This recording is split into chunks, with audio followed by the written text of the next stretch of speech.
Bonsoir à vous tous. Merci d'être là à nouveau ce soir pour notre séance du Conseil du 19 février 2024. Alors, bonsoir ou bonjour à vous tous à la maison. Alors, nous allons débuter. Je vais prendre une résolution pour l'ouverture de la séance. Proposée par M. Charret, et je crois que c'est appuyé par M. Daigle, que j'ai entendu aussi. Parfait. Je pense qu'avant d'aller un petit peu plus loin, je veux juste mentionner quand même que la semaine dernière, la semaine du 12 février, c'était la semaine de la persévérance scolaire. Et que jeudi le 15, c'était aussi la journée de la persévérance scolaire.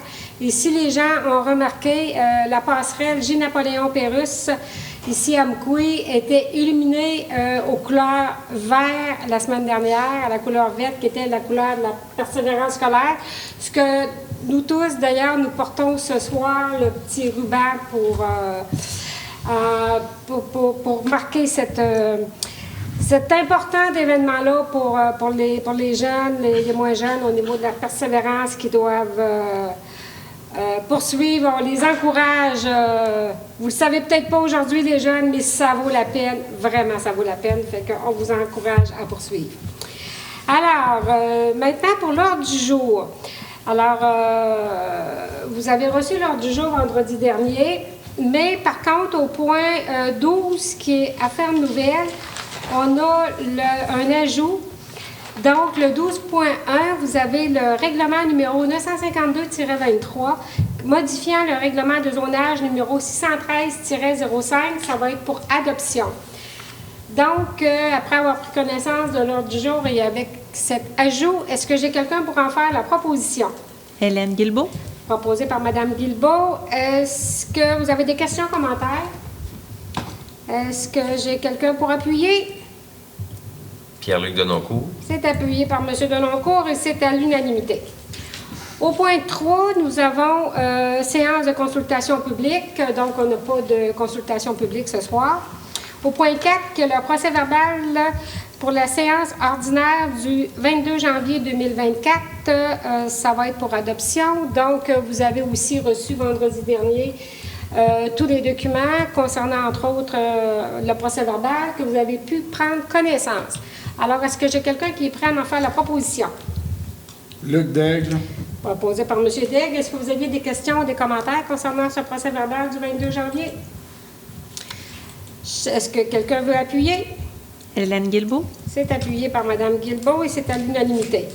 Nous avons aussi le procès-verbal de la séance extraordinaire qui, elle, s'est tenue le 8 février 2024. Ça va être aussi pour adoption. Alors, est-ce que quelqu'un veut en faire la proposition, étant donné que vous l'avez reçue à l'avance? Sarah-Josée Fournier. Proposée par Mme Fournier. Est-ce que vous aviez des questions, commentaires concernant ce procès-verbal? Est-ce que j'ai quelqu'un pour appuyer? Pierre-Luc Denoncourt. C'est appuyé par M. Denoncourt et c'est à l'unanimité. Période de questions de citoyens. Nous n'avons pas de citoyens à ce moment-ci. Donc, nous allons passer à l'administration générale et gestion financière. Donc, en 6.1, nous avons la liste de comptes au 31 janvier 2024 pour approbation. Alors, je vous dis bonsoir, M. Viel. Bonsoir, Mme Blanchette. Et à mon tour, je vous pose la question que vous m'avez posée le mois dernier. Est-ce que vous êtes en forme? Ben oui, je suis en forme, Mme Blanchette. Parfait. Vous également? Très en forme, excellent, comme vous voyez. Excellent. Alors, je vous laisse la parole pour la liste des comptes. Excellent. Donc, pour le mois de janvier, nous avons des chèques émis pour un montant de 28 678. Des paiements fournisseurs par transfert bancaire pour un montant de 53 486,50. Des prélèvements qui se totalisent un montant de 272 260,93. Des payes au montant de 179 361,45. Divers frais bancaires pour un montant de 355 et un autre montant de 127,95, ainsi que des comptes à payer au 31 janvier, totalisant 748 763,93 pour un montant global de 1 282 956,54. Merci, M. Viel. Alors, M. Denoncourt, vous êtes passé pour vérifier la liste de comptes la semaine dernière. Alors, tout à fait. Donc, je suis prêt à proposer l'adoption de la liste des comptes au 31 janvier 2024 pour un montant de 1 282 956,54. Parfait. Merci, M. Denoncourt. Est-ce qu'il y en a qui avaient des questions, commentaires concernant la liste de comptes? Est-ce que j'ai quelqu'un pour appuyer? Luc Daigle. Appuyé par M. Daigle et c'est à l'unanimité. Le point 6.2, qui est le certificat relatif au déroulement de la procédure d'enregistrement des personnes habiles à voter pour le règlement numéro 955-24, notre règlement par appui, décrétant des dépenses et un emprunt de 1 525 000 afin de pourvoir au financement des dépenses en immobilisation telles l'achat d'équipements, de machinerie et des plans et devis pour des travaux de voirie, d'aqueduc et d'égouts. Alors ici, c'est un dépôt tout simplement qui dit qu'au niveau des personnes habiles à voter, que ces derniers pouvaient demander la tenue d'un scrutin référendaire et on n'a eu aucune signature pour la demande de la tenue d'un scrutin référendaire. Alors, nous passons maintenant au 6.3, qui celui-ci est un certificat relatif au déroulement de la procédure d'enregistrement des personnes habiles à voter pour le règlement numéro 943-23, décrétant une dépense et un emprunt de 9 246 750 $ pour la relocalisation de l'hôtel de ville et le réaménagement du carrefour sportif. À nouveau, c'est pour un dépôt et c'est pour la même chose que tout à l'heure. C'est tout simplement que les personnes habiles à voter pouvaient se présenter pour signer un document référendaire. On n'a pas eu aucune signature. Le 6.4, certificat relatif au déroulement de la procédure d'enregistrement des personnes habiles à voter pour le règlement numéro 956-24, décrétant des dépenses et un emprunt de 755 255 pour le prolongement de l'avenue de la Fabrique. À nouveau un dépôt et à nouveau les mêmes conditions que précédemment, c'est qu'on n'a eu aucune demande pour un scrutin référendaire. Alors, le point 6.5 à présent, qui est le financement temporaire pour un règlement d'emprunt numéro 943-23, acceptation et désignation des signataires. Je vais demander à M. Viel, s'il vous plaît. Oui, il vous est donc recommandé d'autoriser le financement temporaire auprès de la Caisse Desjardins-Vallée de la Matapédia au montant de 9 246 750 $ suivant le règlement 943-23 par lequel est décrétée une dépense et un emprunt de 9 246 750 $ pour la relocalisation de l'hôtel de ville et le réaménagement du carrefour sportif. Et par le fait même d'autoriser la mairesse et la directrice du service des finances et trésorières à signer les documents afférents au financement temporaire avec la Caisse Desjardins-Vallée de la Matapédia pour et au nom de la ville d'Amqui. Merci. Alors, est-ce que j'ai quelqu'un qui désire en faire la proposition? Sarah-Josée Fournier. Proposée par Mme Fournier. Questions, commentaires? Ça va. Est-ce qu'il désire appuyer? Hélène Guilbeault. C'est appuyé par Mme Guilbeault et c'est à l'unanimité. 6.6, qui est le financement temporaire pour le règlement d'emprunt numéro 944-23, acceptation et désignation des signataires. À nouveau, s'il vous plaît, M. Viel. Oui, vous avez recommandé d'autoriser le financement temporaire auprès de la Caisse Desjardins-Vallée de la Matapédia au montant de 1 350 465 $ suivant le règlement 944-23 par lequel est décrétée une dépense et un emprunt au montant de 1 350 465 $ pour le remplacement des ponceaux Tobegot et Morneau. Et par le fait même autoriser la mairesse et la directrice du service des finances et trésorières à signer les documents afférents au financement temporaire avec Caisse Desjardins-Vallée de la Matapédia pour et au nom de la ville d'Amqui. Merci. Alors, est-ce que quelqu'un désire faire la proposition? Luc Daigle. Proposé par M. Daigle. Questions, commentaires? Ça va. Donc, quelqu'un pour appuyer? Pierre-Luc Denoncourt. Appuyé par M. Denoncourt et c'est à l'unanimité. 6.7. Nous avons le règlement numéro 958-24, modifiant le règlement numéro 919-23 afin d'augmenter la dépense et l'emprunt pour un montant additionnel de 1 726 320 $. Et ici, c'est un avis de motion. Qui désire donner l'avis de motion? Luc Daigle. Parfait. Alors, le 6.8, qui le règlement numéro 958-24, toujours modifiant le règlement 919-23, afin d'augmenter la dépense et l'emprunt pour un montant additionnel de 1 726 320 $. Ça va être le dépôt du projet de règlement. Fait que je vais demander, M. Daigle, s'il vous plaît, de nous présenter le sommaire. Considérant que la ville d'Amqui désire modifier les travaux prévus au règlement numéro 919-23 en ajoutant le remplacement de conduites d'eau potable, d'eau usée et d'eau pluviale pour une portion de la rue du Collège. Considérant que les coûts de remplacement de conduites d'eau potable, d'eau usée et d'eau pluviale ont considérablement augmenté au cours des dernières années, considérant que la Ville d'Amqui a décrété par le biais du règlement numéro 919-23 une dépense de 2 362 750 $ et un emprunt du même montant pour des travaux d'amélioration de la sécurité routière et de renouvellement des conduites d'eau potable, d'eau usée et d'eau pluviale dans le secteur de la rue des Biens, considérant qu'il est nécessaire d'amender le règlement numéro 919-23 afin de pourvoir aux coûts excédentaires estimés en tenant compte de l'ajout du tronçon de la rue du Collège et de l'augmentation des coûts de réalisation, considérant que la Ville d'Amqui a procédé via la résolution numéro 2023-11-334 à l'annulation de l'entente intervenue avec le ministère des Affaires municipales et de l'Habitation dans le cadre d'une aide financière sous le volet 1.1 du programme Fonds pour l'infrastructure municipale d'eau,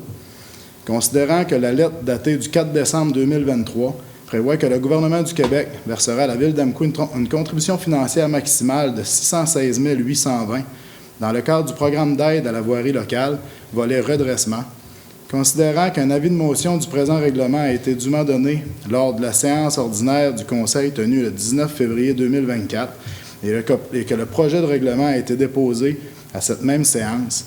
En conséquence, je propose d'adopter ce règlement lors d'une séance subséquente. Objet du règlement.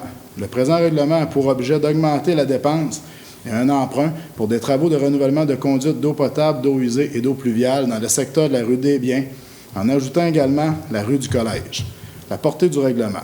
L'emprunt sera effectué au profit de l'ensemble du territoire de la Ville d'Amqui, puisque ces travaux sont au bénéfice de tous les citoyens. Le coût. Le conseil municipal est autorisé à dépenser une somme n'excédant pas 4 089 070 $ aux fins du présent règlement. Le mode de financement, de paiement et de remboursement. Le présent règlement concernant l'emprunt de 4 089 070 $ sera financé sur 20 ans. L'emprunt sera remboursé annuellement par l'ensemble des contribuables, à même la taxe foncière générale. Merci, M. Daigle. Alors ici, c'est un dépôt tout simplement.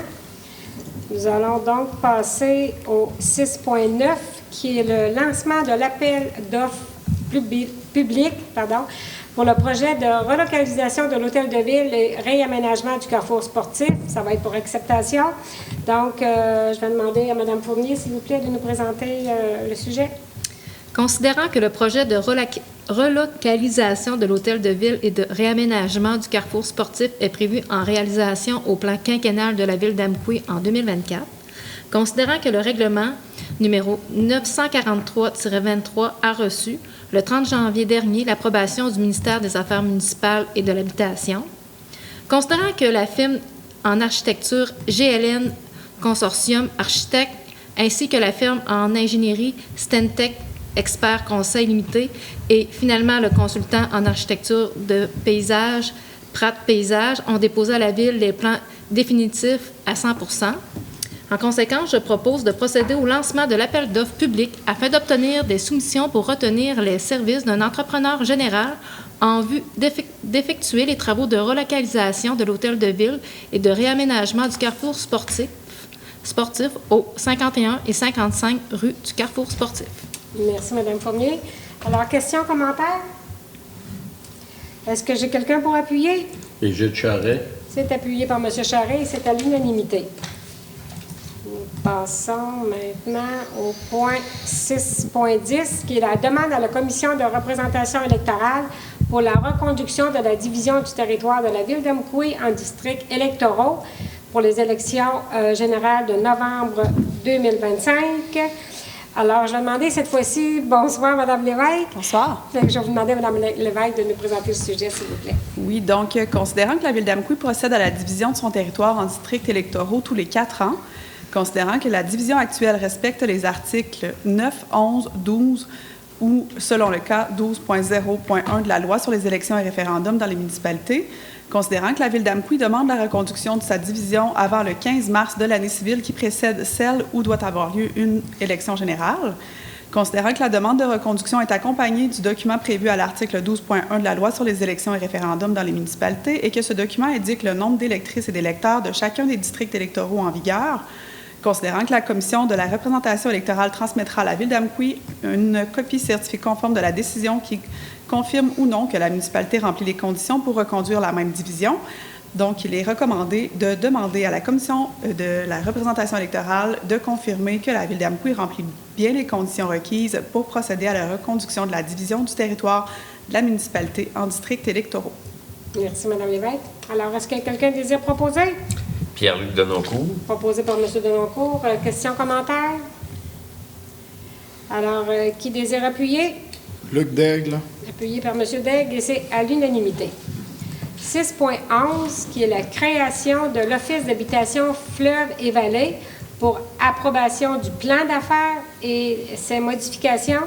Cette fois-ci, je vais demander à Mme Guilbeault, s'il vous plaît, de nous présenter le sujet. Bien sûr. Donc, considérant l'avis d'intention reçu le 30 octobre 2023, considérant que les demandes formulées par la Ville d'Amqui de par la résolution 2023-12-390 ont été incluses dans le plan d'affaires, considérant que la Ville d'Amqui est en faveur du regroupement des OH de la Matapédia, OMH d'Amqui, OMH de Saint-Moïse, OH de la Métis, OMH de Métis-sur-Mer, OMH de Baie-des-Sables, OH de la Matanie, OMH de Cap-Chat-les-Messiens, OMH de Saint-Anne-des-Monts et OMH de Mont-Louis, dans le but de créer l'Office d'habitation Fleuve et Vallée. En conséquence, je propose d'accepter le plan d'affaires pour la création de l'Office d'habitation Fleuve et Vallée, d'accepter les modifications à apporter au plan d'affaires dudit nouvel office. Merci, Mme Guilbeault. Donc, est-ce que vous avez des questions, commentaires? C'est un léger commentaire, Mme la mairesse. Oui. J'avoue que j'ai quand même certaines craintes et certaines peurs quand je vois des grosses fusions comme ça. Puis j'espère que le futur là, me dira qu'on a fait le bon choix, mais j'ai quand même une certaine réserve. C'était mon commentaire. Merci, M. Daigle. Tout à fait. Regarde, vos commentaires sont très légitimes, mais on en a quand même beaucoup discuté. Comme je disais, on a posé beaucoup de questions. Fait que je pense qu'on a... Puis nos demandes qui ont été signifiées ont été respectées aussi. Alors, ceci étant dit, est-ce qu'il y a quelqu'un qui désire appuyer? Sarah-Josée Fournier. Donc, Mme Fournier appuie et c'est quand même à l'unanimité. 6.12. La modification de la résolution 2023-09-250 pour la délégation de fonctions et désignation du responsable de la protection des renseignements personnels et l'accès aux documents. Madame Lévesque, s'il vous plaît. Oui, donc, considérant que j'ai Sophie Lévesque, qui a été nommée à titre de directrice du service des affaires juridiques et greffières en date du 26 septembre dernier, considérant qu'il y a lieu de modifier la résolution 2023-09-250 afin que les fonctions de responsable de la protection des renseignements personnels et de l'accès aux documents soient déléguées à moi-même, Sophie Lévesque. Donc, il est recommandé de modifier la résolution 2023-09-250 afin de déléguer les fonctions de responsable de la protection des renseignements personnels et de l'accès aux documents à Sophie Lévesque, directrice du service des affaires juridiques et greffières. Merci, Mme Lévesque. Alors, qui désire en faire la proposition? Sarah-Josée Fournier. Proposée par Mme Fournier. Est-ce que vous avez des questions, commentaires? Ça va. Donc, qui appuie? Luc Daigle. Appuyé par M. Daigle, et c'est à l'unanimité. Le point 6.13, qui est cette fois-ci la modification de la résolution 2023-09-251 pour la nomination des membres du comité sur l'accès à l'information et la protection des renseignements personnels. À nouveau, Mme Lévesque, s'il vous plaît. Considérant que l'article 8.1 de la Loi sur l'accès aux documents des organismes publics et sur la protection des renseignements personnels prévoit qu'un comité sur l'accès à l'information et la protection des renseignements personnels est chargé de soutenir l'organisme public dans l'exercice de ses obligations, considérant que l'article 8.1 de la Loi prévoit que ce comité est composé de la personne responsable de l'accès aux documents, de celle responsable de la protection des renseignements personnels et de toute autre personne dont l'expertise est requise, incluant, le cas échéant, le responsable de la sécurité de l'information et le responsable de la gestion documentaire. Considérant qu'il y a lieu de modifier les membres du comité en raison d'un mouvement de personnel, il est donc recommandé de modifier la résolution 2023-09-251 afin de nommer les personnes suivantes pour siéger sur le comité de l'accès à l'information et la protection des renseignements personnels, et ce, en date dès présente. Donc, ce serait M. Guillaume Biel, directeur général, Mme Marie-Pierre Morin, directrice générale adjointe et des ressources humaines, moi, Mme Sophie Lévesque, directrice du service des affaires juridiques et greffières, Mme Karine Dosti, directrice du service des finances et trésorière, et Mme Noémie Jenkins, greffière adjointe. Merci, Mme Lévesque. Alors, qui désire en faire la proposition? Pierre-Luc Denoncourt. C'est proposé par M. Denoncourt. Questions, commentaires? Ça va. Donc, qui appuie? Hélène Guilbeault. C'est appuyé par Mme Guilbeault et c'est à l'unanimité. Le point 6.14, qui est la modification de la résolution numéro 2023-12-364 pour la nomination de la mairesse suppléante pour la période du 1er janvier 2024 au 31 décembre 2024. Alors, je vais vous la présenter. Considérant que par la résolution 2023-12-364, Mme Sarah-Josée Fournier a été nommée mairesse suppléante pour la période du 1er janvier 2024 au 31 décembre 2024 et qu'il y a lieu d'y apporter une précision à l'effet qu'elle est également la personne désignée pour remplacer la mairesse au conseil de la MRC de la Matapédia. Donc, on vous recommande de modifier la résolution 2023-12-364 afin d'indiquer que Mme Sarah-Josée Fournier est nommée mairesse suppléante pour la période du 1er janvier au 31 décembre 2024 et qu'elle est également la personne désignée pour remplacer la mairesse dans l'exercice de ses fonctions au conseil de la MRC de la Matapédia à titre de substitut avec droit de vote en cas d'absence ou d'incapacité d'agir par moi-même. Alors, est-ce que quelqu'un est prêt à en faire la proposition? Égide Charret, Madame la mairesse. Merci, M. Charret. Est-ce que vous avez des questions, commentaires? Ça va. Qui désire appuyer? Luc Daigle. Appuyé par M. Daigle et c'est à l'unanimité. On passe maintenant au 6.15, qui est pour les assises annuelles de l'Union des municipalités du Québec, le 22, 23, 24 mai 2024 à Montréal. C'est pour autorisation de participation. Cette fois-ci, je vais demander à M. Viel, s'il vous plaît. Oui, il vous est recommandé d'autoriser Mme Sylvie Blanchette, mairesse, M. Pierre-Luc Denoncourt, conseiller, ainsi que moi-même, Guillaume Viel, directeur général, à participer aux assises annuelles de l'Union des municipalités du Québec qui se tiendront à Montréal les 22, 23 et 24 mai prochains.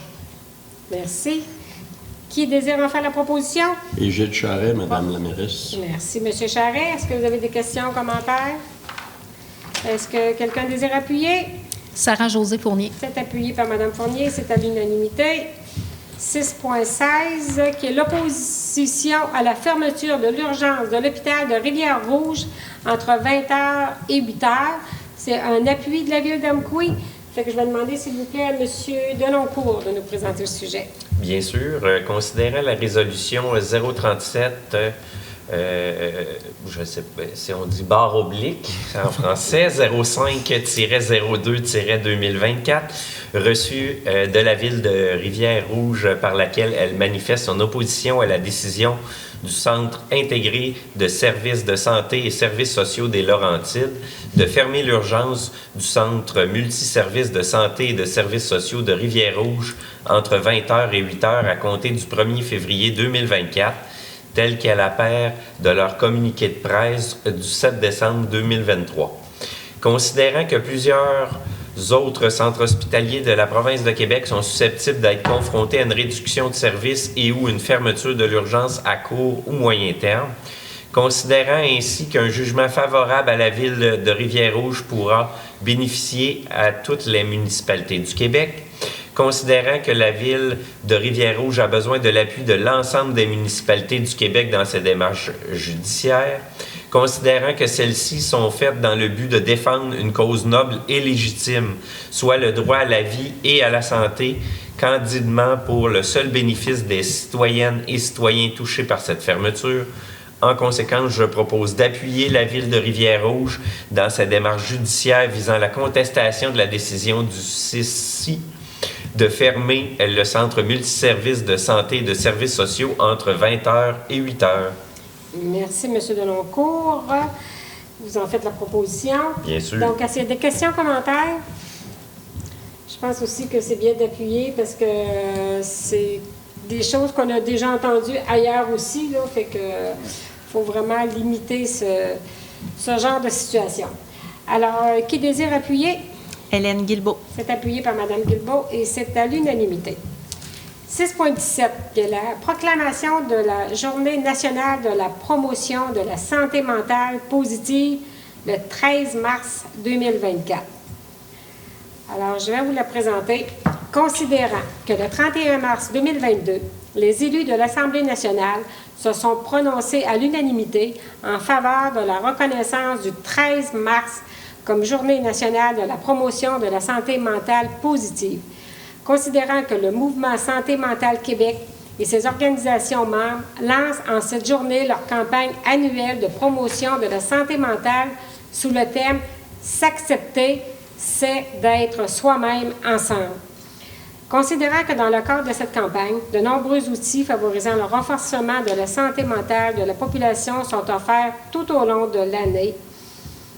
Considérant que la promotion de la santé mentale positive vise à accroître et à maintenir le bien-être individuel et collectif de la population et à favoriser la résilience, considérant qu'il a été démontré que les municipalités peuvent jouer un rôle de premier plan pour favoriser la santé mentale positive de leurs concitoyennes et concitoyens.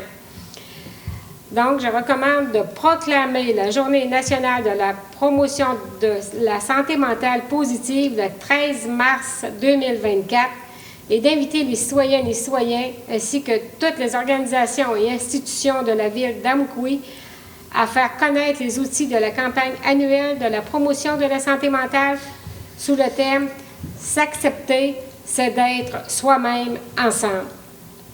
Alors, est-ce que j'ai quelqu'un qui est prêt à m'en faire la proposition? Hélène Guilbeault. Est-ce que vous avez des questions, commentaires? Ben, en fait, ces commentaires, c'est très bien de pouvoir démontrer l'importance de la santé mentale positive, en fait, dans la société. En bout de ligne, on en parle peu, malheureusement, de la santé mentale positive, mais il faut la mettre davantage à l'avant-plan maintenant, je pense. Ça va permettre, en bout de ligne, là, de nous rendre tous plus heureux. Voilà. Est-ce que j'ai d'autres commentaires?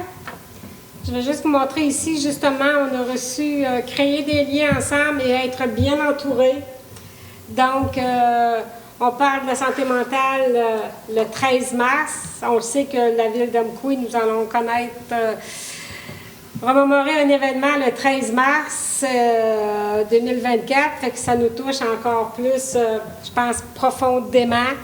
Et on sait aussi que la santé mentale, c'est une sensibilisation qui doit se faire tout au long de l'année. Alors, ceci étant dit, est-ce que quelqu'un est prêt à appuyer cette résolution? Oui, Sarah-Josée Fournier. Merci, Mme Fournier. Et c'est donc à l'unanimité. Nous passons maintenant au point 7, ressources humaines. 7.1, qui est le rapport des ressources humaines pour la période du 23 janvier au 19 février 2024. Fait que j'invite M. Viel, s'il vous plaît. Oui, donc une petite mention ce mois-ci pour vous indiquer que M. Johan Brisson-Cadorette, étudiant au secondaire, est avec nous pour un stage à la bibliothèque. Il est avec nous donc 1h30 par semaine pour apprendre les métiers à la bibliothèque, donc de la mi-janvier à la fin juin 2024. C'est bien, c'est intéressant. Nous passons maintenant au 7.2, qui est la demande de financement au programme Expérience Emploi Jeunesse et Emploi vert de l'Association canadienne des parcs et loisirs pour autorisation et désignation de signataires. À nouveau, s'il vous plaît, M. Viel. Considérant que la Ville d'Amqui a des besoins de main-d'œuvre étudiante chaque saison estivale, considérant que la Ville d'Amqui souhaite offrir des expériences de qualité aux jeunes, tout en leur permettant de se développer et d'améliorer leurs compétences. Il vous est donc recommandé d'autoriser la directrice générale adjointe et des ressources humaines à déposer une demande de financement au programme Expérience Emploi Jeunesse et Emploi vert à l'aide de l'Association canadienne des parcs et loisirs et d'autoriser la directrice générale adjointe et des ressources humaines ou le directeur général à signer tous les documents relatifs à la dite demande pour et au nom de la Ville d'Amqui. Merci. Qui désire en faire la proposition? Sarah-Josée Fournier. Proposée par Mme Fournier. Est-ce que j'ai questions, commentaires? Qui désire appuyer? Luc Daigle. Appuyé par M. Daigle, et c'est à l'unanimité. Nous passons maintenant au point 8, travaux publics et entretien. À 8.1, nous avons dépôt d'une demande d'aide financière au programme d'aide à la voirie locale, le volet projet particulier d'amélioration pour circonscription électorale, Pour resurfaçage 2024, cette fois-ci, je vais demander à Mme Lévesque, s'il vous plaît, de nous présenter. Donc, considérant que la Ville d'Amqui possède un vaste territoire et de nombreux chemins municipaux, considérant que les chemins municipaux sont soumis à une circulation importante, soit par les résidents permanents, les transporteurs scolaires, les touristes, les travailleurs forestiers et leurs véhicules lourds, considérant que la Ville d'Amqui procède à l'entretien courant et préventif sur l'ensemble des chemins municipaux, considérant que les citoyens d'Amqui sont déjà fortement sollicités financièrement par le compte de taxes municipales, considérant que les tronçons choisis pour le resurfaçage en 2024 sont en piètre état et ont été choisis prioritairement en vertu des critères et objectifs contenus à la politique des critères de sélection pour le pavage des rues et de routes de la Ville, il est donc recommandé d'autoriser le directeur du service des travaux publics à déposer une demande d'aide financière au programme d'aide à la voirie locale, volet projet particulier d'amélioration par circonscription électorale pour le planage et le resurfaçage de la rue J-Ollier-Larocque et d'une partie de la rue Proulx entre la rue d'Auteuil et la rue Saint-Gérard, dont les coûts des travaux sont estimés à 170 000 $ incluant les frais incidents et les taxes nettes, et d'autoriser la mairesse à signer les documents afférents pour et au nom de la Ville d'Amqui. Merci, Mme Lévesque. Alors, qui désire faire la proposition? Égide Charret, Madame la mairesse. Merci, M. Charret. Est-ce que questions, commentaires? Qui désire appuyer? Hélène Guilbeault. C'est appuyé par Mme Guilbeault et c'est à l'unanimité. Le point 9, urbanisme, gestion du territoire et environnement. Nous avons en 9.1 le procès-verbal de la rencontre de comité consultatif d'urbanisme du 23 janvier 2024. Ici, c'est pour un dépôt. Nous passons donc au 9.2, qui est la demande de dérogation mineure pour le lot 3 165 659 du cadastre du Québec, situé au 132 boulevard Saint-Benoît-Ouest. Je vais demander à M. Daigle, s'il vous plaît, de nous présenter le point. Considérant que la demande est conforme à l'article 2.1 du règlement sur les dérogations mineures numéro 616-05, considérant que le 15 décembre 2023, Mme Isabelle Casey a déposé la demande de dérogation mineure numéro 2023-0719 concernant la propriété située au 132 boulevard Saint-Benoît-Ouest, le lot numéro 3 165 659 du cadastre du Québec. Considérant que la demande vise à obtenir l'autorisation d'aménager une aire de 4 cases de stationnement comprenant des éléments qui ne respectent pas les normes prescrites au règlement de zonage numéro 613-05, considérant que l'article 10.3.2 du règlement de zonage numéro 613-05 prévoit que l'aire de stationnement, incluant l'allée de circulation, doit être localisée à une distance minimale de 1 mètre des lignes latérales et arrière du terrain, alors que l'allée de circulation serait localisée à une distance variant entre 0,01 m et 0,80 m de la ligne latérale gauche, soit entre 0,20 m et 0,99 m de moins que le minimum prescrit. Considérant que l'article 10.3.5 du règlement de zonage numéro 613-05 prévoit que la largeur minimale requise pour une allée de circulation est de 6,4 m, alors que la largeur de l'allée projetée varie entre 2,67 m et 3 m, soit entre 3,4 m et 3,73 m de moins que le minimum prescrit. Considérant que l'article 10.3.6 du règlement de zonage numéro 613-05 prévoit que les aires de stationnement hors rue pour 4 véhicules et plus doivent être pavées, lignées et entourées d'une bordure d'une hauteur minimum de 150 mm, alors que le projet consiste à aménager 4 cases de stationnement qui ne seraient pas pavées, lignées ni entourées d'une bordure. Considérant que la requérante était présente lors de la réunion du comité consultatif d'urbanisme du 23 janvier 2024 afin de présenter son projet. Considérant que le comité consultatif d'urbanisme a émis une recommandation favorable le 23 janvier 2024, en conséquence, je propose d'accepter l'aménagement d'une aire de stationnement dont l'allée de circulation aura une largeur variant entre 2,67 m et 3 m et qui sera localisée à une distance variant entre 0,01 m et 0,80 m de la ligne latérale gauche, d'accepter l'aménagement de 4 cases de stationnement qui seront non pavées, non lignées et non entourées d'une bordure. Merci, M. Day. Alors, étant donné qu'il n'y a pas de citoyens pour s'opposer ou parler concernant cette dérogation, est-ce que vous avez des questions, commentaires? Donc, est-ce que j'ai quelqu'un pour appuyer? Pierre-Luc Denoncourt. C'est appuyé par M. Denoncourt et c'est à l'unanimité. Le 9.3, demande de dérogation mineure pour le matricule 1274-36-2118 du cadastre du Québec, situé au 0, chemin Seigneurie du lac Matapédia. Cette fois-ci, je vais demander à M. Charest, s'il vous plaît, de nous présenter le sujet.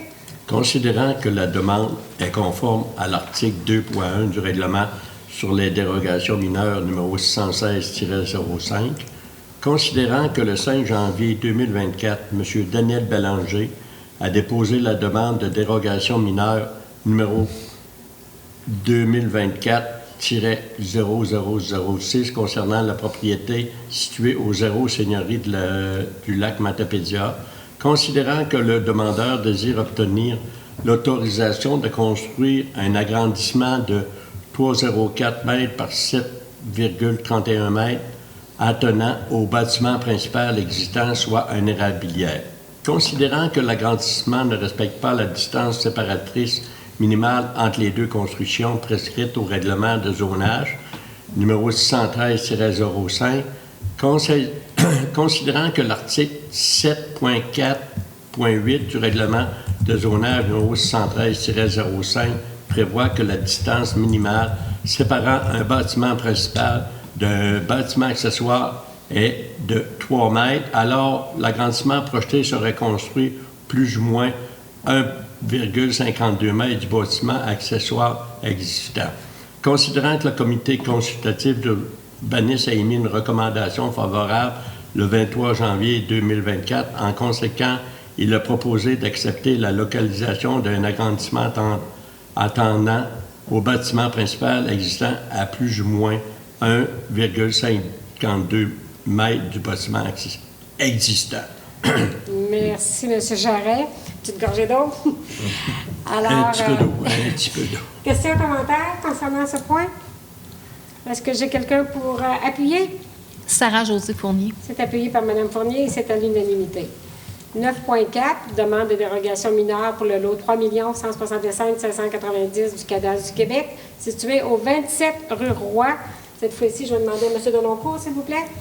Oui, donc, considérant que la demande est conforme à l'article 2.1 du règlement sur les dérogations mineures numéro 616-05, considérant que le 18 janvier 2024, M. Thierry Avitt a déposé la demande de dérogation mineure numéro 2024-14 concernant la propriété située au 27 rue Roy, lot 3 166 590 du cadastre du Québec. Considérant que la demande vise à obtenir les autorisations nécessaires afin d'installer dans la cour avant un escalier extérieur menant à un étage supérieur au rez-de-chaussée, considérant que l'article 7.5.3 du règlement de zonage numéro 613-05 prévoit que les escaliers extérieurs menant à un étage supérieur au rez-de-chaussée ne sont admis que dans les cours latérales et arrière, alors que l'escalier projeté sera localisé dans la cour avant. Considérant que la relocalisation d'une partie de l'escalier est nécessaire dans le cadre d'un projet de construction d'un garage et d'agrandissement de l'aire de stationnement, considérant que le perron, un palier et une partie de l'escalier seront situés en cour latérale gauche, considérant la distance entre l'escalier projeté et la chaussée, considérant que l'escalier empiétant dans la cour avant empiétera de plus ou moins 2,60 mètres dans la cour avant et que sa hauteur ne sera pas plus haute que celle du rez-de-chaussée du bâtiment principal, considérant que le comité consultatif d'urbanisme a émis une recommandation favorable le 23 janvier 2024, je propose d'accepter l'aménagement d'un escalier extérieur menant à un étage supérieur au rez-de-chaussée, empiétant de plus ou moins 2,60 mètres dans la cour avant. Merci, M. Deloncourt. Alors, est-ce qu'il y a des questions, commentaires? Est-ce qui désire appuyer? Hélène Guilbeault. Appuyé par Mme Guilbeault et c'est à l'unanimité. 9.5, demande de dérogation mineure pour le lot 3 652 202 du cadastre du Québec, situé au 138 route Mercier. Cette fois-ci, je vais demander à Mme Fournier, s'il vous plaît. Oui. Considérant que la demande est conforme à l'article 2.1 du règlement sur les dérogations mineures, numéro 616-05, considérant que le 14 décembre 2023, M. Philippe Hallé a déposé la demande de dérogation mineure, numéro 2023-0718, concernant la propriété située au 138 route Mercier, lot 3 652 202 du Cadastre du Québec, considérant que la demande vise à construire un garage détaché du bâtiment principal dont la superficie au sol par rapport au bâtiment principal ne respecte pas la réglementation, considérant que l'article 7.4.3, paragraphe 4A du règlement de zonage numéro 613-05 prévoit que la superficie au sol d'un bâtiment accessoire isolé ne doit pas excéder 80 de la superficie au sol du bâtiment principal, soit 62,73 mètres carrés, alors que le garage projeté aurait une superficie au sol de 74,23 mètres carrés, ce qui totalise 94,65 de la superficie au sol du bâtiment principal. Considérant que le comité consultatif d'urbanisme a émis une recommandation favorable le 23 janvier 2024, je propose d'accepter la construction d'un garage détaché du bâtiment principal d'une superficie au sol de 74,23 mètres carrés. Merci, Mme Fournier. Questions, commentaires? Est-ce que j'ai quelqu'un pour appuyer? Luc Daigle. C'est appuyé par M. Daigle et c'est à l'unanimité. 9.6, demande de dérogation mineure pour le lot 3 165 750 du Cadastre du Québec, situé au 90 à 110 rue Proulx. Cette fois-ci, Mme Guilbeault, s'il vous plaît. Oui, bien sûr. Donc, considérant que la demande est conforme à l'article 2.1 du règlement sur les dérogations mineures numéro 616-05, considérant que le 4 janvier 2024, M. Stéphane Caron a déposé la demande de dérogation mineure numéro 2024-0005 concernant la propriété située au 90 à 110 rue Proulx, le lot 3 165 750 du Cadastre du Québec. Considérant que la demande vise à obtenir les autorisations nécessaires afin d'installer des enseignes, considérant que l'article 12.4.1 du règlement de zonage numéro 613-05 prévoit qu'une enseigne appliquée doit donner sur une rue ou un stationnement desservant le bâtiment, alors que le projet consiste à installer 2 enseignes appliquées sur le mur arrière du bâtiment principal, lequel ne donne ni sur une rue ni sur un stationnement, le tout dans le but d'être visible du boulevard Saint-Benoît-Ouest. Considérant que l'article 12.4.2 du règlement de zonage numéro 613-05 prévoit que la hauteur d'une enseigne autonome ne doit pas excéder 7 mètres, alors que l'enseigne projetée a une hauteur de 7,30 mètres, soit 30 cm de plus que la hauteur maximale permise.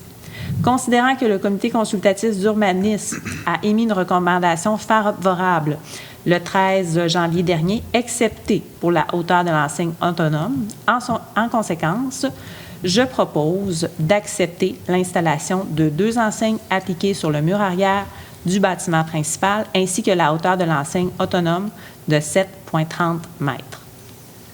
Alors, on comprend ici qu'on accepte la hauteur de 7,30 mètres pour l'enseigne, la grosse enseigne.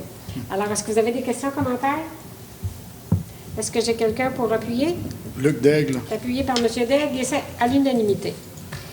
9.7, la demande d'exemption de case de stationnement pour le lot 3 165 812 du Cadastre du Québec, situé au 53 rue du Pont. M. Daigle, s'il vous plaît. Considérant que la demande est conforme à l'article 10.3.11 du règlement de zonage numéro 613-05, considérant que le 4 janvier 2024, Mme Sarah Durette-Thériault a déposé la demande d'exemption de l'obligation de fournir et de maintenir une case de stationnement pour la propriété située au 53 rue du Pont, lot 3 165 812 du Cadastre du Québec, considérant que la requérante désire modifier l'usage du bâtiment principal et que nous ne sommes pas en mesure de délivrer les autorisations nécessaires, étant donné la situation dérogatoire des cases de stationnement. Considérant que l'usage habitation serait modifié par l'usage hôtellerie, location court terme, et nécessiterait une case de stationnement supplémentaire. Considérant qu'il n'est pas possible d'aménager la case manquante en respect de la réglementation en vigueur, considérant qu'il n'y avait qu'une case de stationnement pour desservir les usages précédents, considérant que la requérante accepte de verser une contribution annuelle dans le fonds de stationnement de la municipalité, soit un montant de 30 $ par case de stationnement hors rue requise qui ne sera pas aménagée, donc un montant annuel total de 30 $ pour la case de stationnement manquante. Considérant que le comité consultatif d'urbanisme a émis une recommandation favorable le 23 janvier 2024, Je propose donc d'accepter, d'autoriser l'exemption de l'obligation de fournir et de maintenir une case de stationnement pour la propriété située au 53 rue du Pont. Merci, M. Day. Questions, commentaires? Ça va? Est-ce que j'ai quelqu'un pour appuyer? Pierre-Luc Denoncourt. C'est appuyé par M. Denoncourt et c'est à l'unanimité. 9.8, qui est le projet assujetti au règlement sur les PIA, numéro 617-05, pour le lot 3 165 659 du cadastre du Québec, situé au 132 boulevard Saint-Benoît-Ouest. Cette fois-ci, je vais demander à M. Charest, s'il vous plaît, de nous présenter le sujet. Considérant que le 15 janvier 2024, Mme Isabelle Casey a déposé la demande d'un permis numéro 2024-0012 concernant la propriété située au 132 boulevard Saint-Benoît-Ouest, lot 3 165 659 du cadastre du Québec. Considérant que la demande vise à obtenir une autorisation nécessaire afin de procéder à la démolition de l'abri d'auto annexé au bâtiment principal. Considérant que le bâtiment est situé dans un secteur d'intérêt historique, culturel ou esthétique et que le projet est assujetti au règlement sur le PIA numéro 617-05. Considérant que la demande respecte les objectifs et critères prévus aux articles 3.1.6.1 et 3.1.6.2 du règlement sur le PIA numéro 117-5. Considérant que le comité exécutif consultatif d'urbanisme a émis une recommandation favorable le 23 janvier 2024, en conséquent, il est proposé d'accepter la démolition de l'abri d'auto annexé au bâtiment. Parfait. Fait que vous recommandez d'accepter la démolition. Oui, Madame. Parfait, M. Charest. Merci. Alors, questions, commentaires? Est-ce que j'ai quelqu'un pour appuyer? Luc Daigle. C'est appuyé par M. Daigle et c'est à l'unanimité. Le point 9.9, qui est le projet assujetti au règlement sur les PIA, numéro 617-05, pour le lot 3 165 660 du cadastre du Québec, situé au 128 boulevard Saint-Benoît-Ouest. Cette fois-ci, je vais demander à M. Denoncourt, s'il vous plaît. Considérant que le 15 janvier 2024, M. Sébastien Cassista a déposé la demande de permis numéro 2024-13 concernant la propriété située au 128 boulevard Saint-Benoît-Ouest, lot 3 165 660 du cadastre du Québec. Considérant que la demande vise à obtenir les autorisations nécessaires afin de rénover la façade du bâtiment principal uniquement à l'étage central, en remplaçant des fenêtres, le revêtement extérieur et en modifiant la marquise. Considérant que le bâtiment est situé dans un secteur d'intérêt historique, culturel ou esthétique et que le projet est assujetti au règlement sur les PIA, numéro 617-05, considérant que la demande respecte les objectifs et critères prévus aux articles 3.1.4.1 et 3.1.4.2 du règlement sur les PIA, numéro 617-05, considérant que le comité consultatif d'urbanisme a émis une recommandation favorable le 23 janvier 2024, je propose d'accepter les travaux de rénovation de la façade du bâtiment principal uniquement à l'étage central. Merci, M. Denoncourt. Questions, commentaires? Est-ce que j'ai quelqu'un pour appuyer? Sarah-Josée Fournier. C'est appuyé par Mme Fournier et c'est à l'unanimité. 9.10, projet assujetti au règlement sur les PIA numéro 617-05 pour le lot 4 612 919 et 4 612 920 du cadastre du Québec, situé au 210 boulevard Saint-Benoît-Ouest. Cette fois-ci, je vais demander à Mme Fournier, s'il vous plaît. Oui.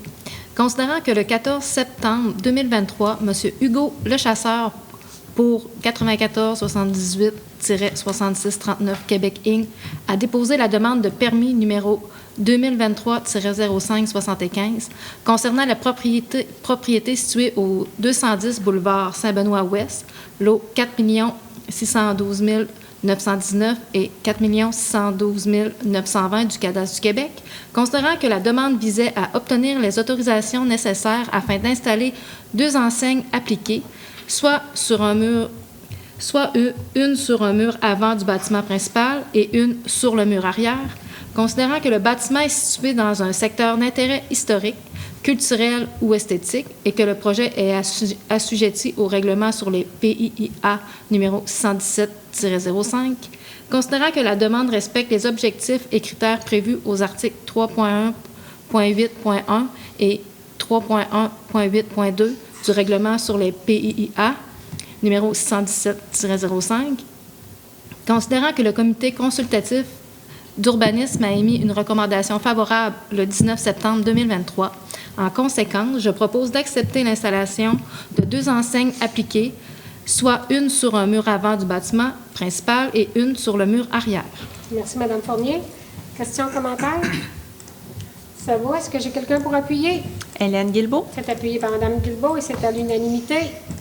9.11 à présent pour le projet assujetti au règlement sur les PIA numéro 617-05 pour le lot 3 165 821 du cadastre du Québec, situé aux 2 rue du Pont. Cette fois-ci, je vais demander à Mme Guilbeault, s'il vous plaît.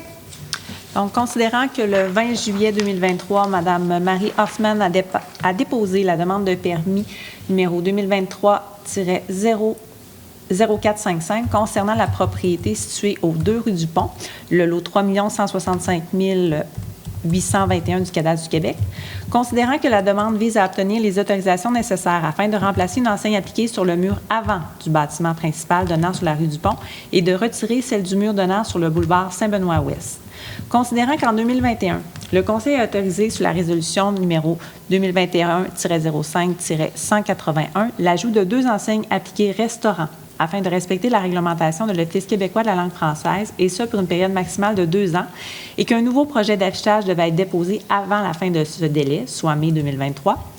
Considérant que le 22 août 2023, le Comité consultatif d'urbanisme a résolu à l'unanimité de recommander au Conseil municipal de ne pas accepter le projet déposé pour le remplacement d'une enseigne appliquée sur le mur avant du bâtiment principal, le Comité a également recommandé aux demandeurs de s'inspirer de l'enseigne du restaurant Subway, que l'on retrouve dans le Vieux-Québec pour le dépôt d'une nouvelle demande.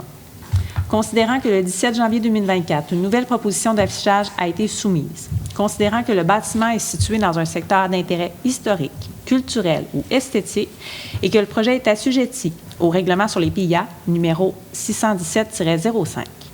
Considérant que la demande respecte les objectifs et critères prévus aux articles 3.1.8.1 et 3.1.8.2 du règlement sur les PIA numéro 617-05, considérant que le Comité consultatif d'urbanisme a émis une recommandation favorable le 23 janvier dernier, en conséquence, je propose d'accepter le remplacement d'une enseigne appliquée sur le mur avant du bâtiment principal. Merci, Mme Guilbeault. Alors, questions, commentaires?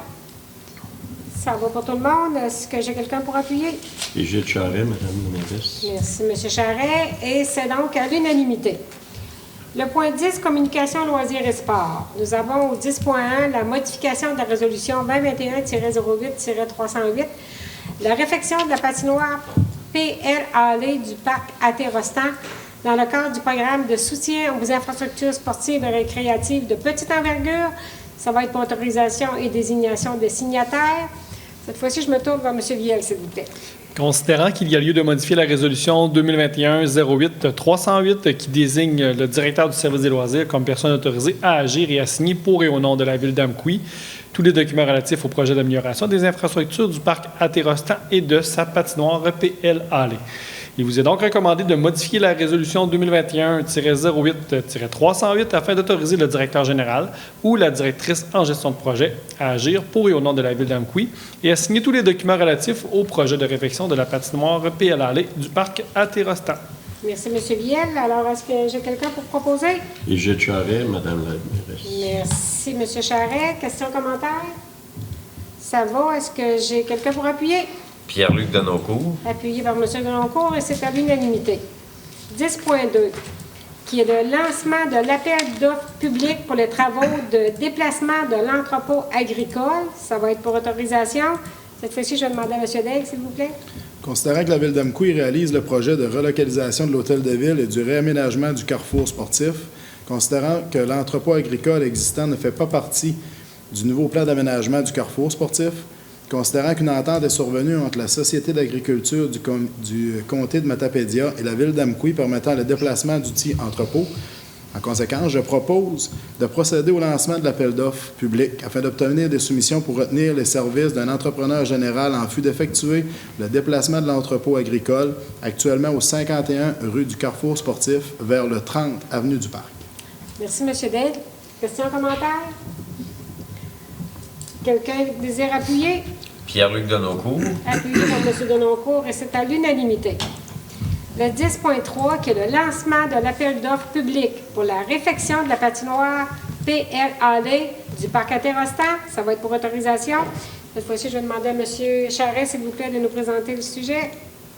Considérant que la Ville d'Amqui a prévu à son plan quinquennal de la réalisation du projet de réfection de la patinoire PLAD du parc Interostan en 2024, en conséquence, il a proposé de procéder au lancement d'appels d'offres publics afin d'obtenir des soumissions pour retenir les services d'un entrepreneur général en vue d'effectuer les travaux de réfection de la patinoire PLAD du parc Interostan localisé au 53 rue Brigitte. Merci, M. Charest. Alors, est-ce qu'il y a des questions, commentaires? On sait que ça va faire des heureux. Il y a longtemps qu'on nous demande que ces travaux-là soient réalisés. Alors, est-ce que j'ai quelqu'un pour proposer? Pour appuyer. M. Charest a proposé. Sarah-Josée Fournier. C'est secondé par Mme Fournier. On va y arriver. Alors, c'est à l'unanimité. Le point 11, demande de dons et commandites, aucun sujet. En 12, affaires nouvelles, donc nous avons 12.1 qui est le règlement numéro 952-23, modifiant le règlement de zonage numéro 613-05. Ça va être pour adoption. Et cette fois-ci, je me tourne vers Mme Guilbeault, s'il vous plaît. Oui, donc, considérant que la Ville d'Amqui est régie par la Loi sur les cités et villes et la Loi sur l'aménagement et l'urbanisme, considérant que le règlement de zonage numéro 613-05 de la Ville d'Amqui a été adopté le 16 mai 2005 et est entré en vigueur le 23 août 2005, conformément à la Loi sur l'aménagement et l'urbanisme, considérant que le Conseil juge à propos d'apporter des modifications à son règlement de zonage numéro 613-05 afin de répondre aux nouveaux besoins de la Ville. Considérant que les modifications réglementaires visant des grilles de spécification ont pour objet d'autoriser ou d'orienter certaines activités où le contexte d'insertion y est propice. Considérant que le Conseil a tenu une assemblée publique de consultation le 22 janvier dernier afin d'expliquer les modifications proposées et d'entendre les avis des personnes et organismes intéressés. Considérant qu'un avis de motion a été régulièrement donné lors d'une séance tenue le 18 décembre 2023 et que le projet de règlement a été déposé lors de cette séance. Considérant que les dispositions contenues au premier projet de règlement n'ont pas fait l'objet de demande de modification, en conséquence, je propose que le règlement numéro 952-23, modifiant le règlement de zonage numéro 613-05, ait et soit adopté. Merci, Mme Guilbeault. Questions, commentaires? Est-ce que j'ai quelqu'un pour appuyer? Pierre-Luc Denoncourt. C'est appuyé par M. Denoncourt et c'est à l'unanimité. Alors, période de questions des citoyens, nous n'avons pas de citoyens. Nous allons donc aller au point 14, qui est la levée de la séance. Est-ce que quelqu'un propose la levée de la séance? Brigitte Charest, Madame la mairesse. Proposé par M. Charest, merci. Questions, commentaires? Je vais prendre un appuyant, s'il vous plaît. Pierre-Luc Denoncourt. C'est appuyé par M. Denoncourt, merci. Alors, on peut quand même passer à commentaires au niveau des élus. Alors, je vais passer à chacun de vous si vous désirez mettre des commentaires pour les citoyens qui vont visionner cette séance. Alors, Mme Guilbeault. Oui, tout à fait. Je tenais à féliciter, en fait, là, la télévision communautaire, donc la TVC, de notre région qui a fourni un bye-bye, ma foi, très impressionnant cette année. On a bien ri, on s'est bien amusé. Je pense que ça leur a reflété beaucoup de choses. Ça nous a fait réfléchir aussi.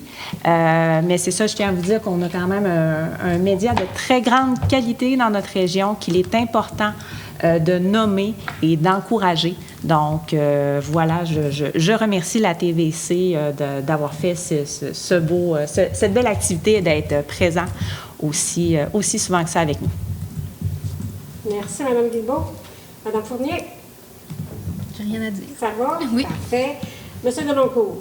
Moi, je reviendrai sur la semaine de la persévérance scolaire, en fait, pour féliciter, en fait, les efforts des jeunes dans leur apprentissage, mais aussi des adultes significatifs. Souvent, il suffit d'une petite tape dans le dos ou d'un encouragement pour changer le parcours d'un enfant positivement.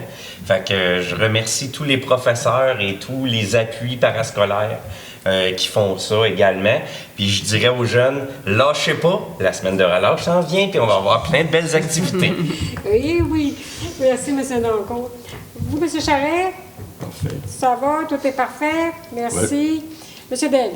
Ben, juste de dire aux gens d'Amqui qu'en fin de semaine, dans le fond, le 24-25 février, c'est la journée de la ville d'Amqui à Val-du-Rhin, donc d'en profiter. C'est gratuit pour les résidents. Profitez-en en famille. On va souhaiter que la neige reste pour qu'on ait 2 belles journées à Val-du-Rhin. Merci, M. Dell. Alors, moi, j'en profite pour dire que cette semaine aussi, on est la semaine du 19 février. Donc, du 19 au 25 février, c'est la semaine de l'agriculture matapédienne. On sait que l'agriculture, c'est aussi notre base au niveau de l'alimentation. Alors, on a des gens qui travaillent 7 jours sur 7, 52 semaines par année. C'est un travail sans arrêt. On a des gens de cœur qui se donnent vraiment pour nous donner des bons produits. D'ailleurs aussi, je voulais vous mentionner que lors du pique-nique Holstein l'été dernier, il y avait des visiteurs beaucoup de visiteurs sont venus ici à Amqui. Et quand je suis allée l'après-midi, j'ai eu beaucoup de commentaires, de très beaux commentaires de visiteurs qui trouvaient comment on avait une belle région, comment c'était propre ici. Les champs, quand ils voyaient les champs, tous les champs qui étaient cultivés et la propreté des lieux, je me suis fait vraiment mentionner et c'est grâce à tous les agriculteurs, à tous les gens qui sont fiers. C'est les agriculteurs, les producteurs aussi céréaliers, producteurs maraîchers ou tout ce qui est au niveau de la production. Alors, je tenais vraiment à vous dire merci. Merci pour la part que vous accordez à notre région. Aussi, mars s'en vient.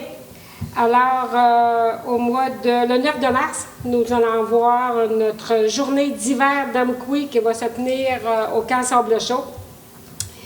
Et donc, comme un petit peu M. Day disait, vous allez recevoir bientôt aussi le dépliant. Je ne dis pas parce que c'est plus une feuille, c'est vraiment un dépliant de toutes les activités qu'il va y avoir lors de la semaine de relâche. Fait qu'entre autres, il y a beaucoup d'activités dans la ville d'Amqui aussi. Mais on va avoir notre journée d'hiver le 9 mars. Et bien sûr, le 13 mars. 13 mars aussi qui s'en vient, que nous allons souligner.